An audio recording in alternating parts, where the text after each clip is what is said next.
And coming up, former NFL Colin Kaepernick has never been shy about throwing around accusations of racism, but even his fans are saying he's gone way too far with his latest attack. We'll have the details when we return. Embracing his blackness, despite resistance from many, including his white adoptive parents.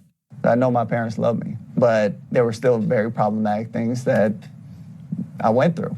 I think it was important to show that, no, this can happen in your own home, and how we move forward collectively while addressing the racism that is being perpetuated.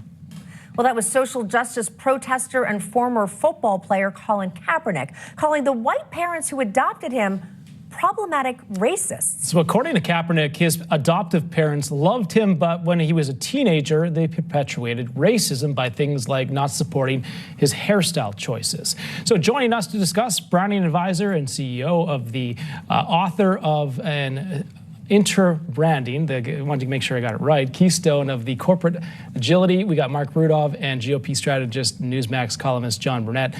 Marc, I'm going to send you the first question. What do you make of Kaepernick's latest remarks?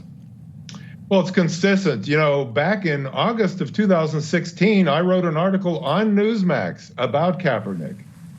And I predicted that because Chip Kelly, who was then the head coach of the 49ers, and Jed York, the owner, because they enabled this guy to become the monster he is, that what happened in the 49ers would spread to the other NFL teams, which it did, and it would transcend into other sports, which it did. So this guy who now specializes in victimhood makes more money from whining than from football.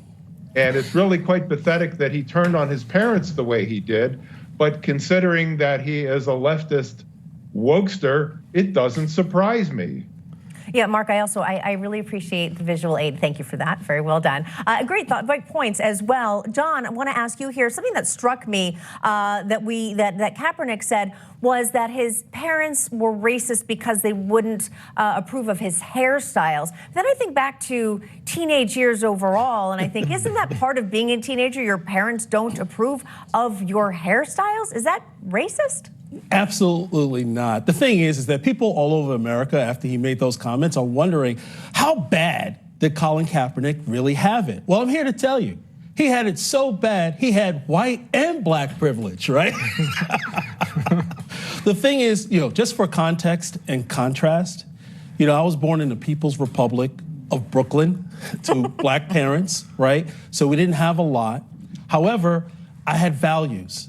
My father, you know, in terms of speaking of hairstyles, which I don't have right now, right? Hairstyles, I couldn't walk out the house with cornrows, right? Because they want, it was about self-respect, dignity, and I'm not knocking anyone that chooses that style, self-respect, dignity, every time you walk out the house. In fact, I couldn't even walk from the bedroom to the bathroom with cornrows. The thing is that you need to take pride, manage your self-image, right, and control your values. And again, it's not a knock on anyone else, right? But when you already have two steps or 2 steps behind, you have to figure out, not try to be white, not try to be anyone else, but be yourself with dignity and respect.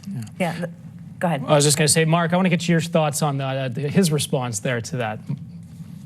Well, I agree with him. In fact, Larry Elder, who's a black conservative radio host, and who was recently a Republican candidate for governor of California, on Twitter today posted a picture of himself in his youth with a huge afro.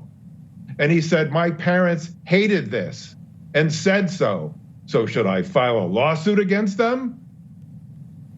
Interesting point. Go ahead, John. I was going to say, go ahead, John. Afros are okay, Marc. Let's leave the afros alone. That wasn't the point. But the thing is, his parents criticized him, and so should he now turn on his parents to file a lawsuit? That's what the point was. Right, I got you. Good point. The thing is that I grew up with certain values. I couldn't even come to the dinner table in the 1970s without a collared shirt. That was inside my own home. Why? Because my parents were born in 1925, 1926. They were traditionalists. So even whether you were worth $1 billion or dirt poor, you carried yourself with respect and dignity. All right. While knowing who you are. Very well said, John Burnett. Marc Rudov. Always great having both of you here on American Agenda. Thanks for being with us and have a great weekend. You bet. Thank you.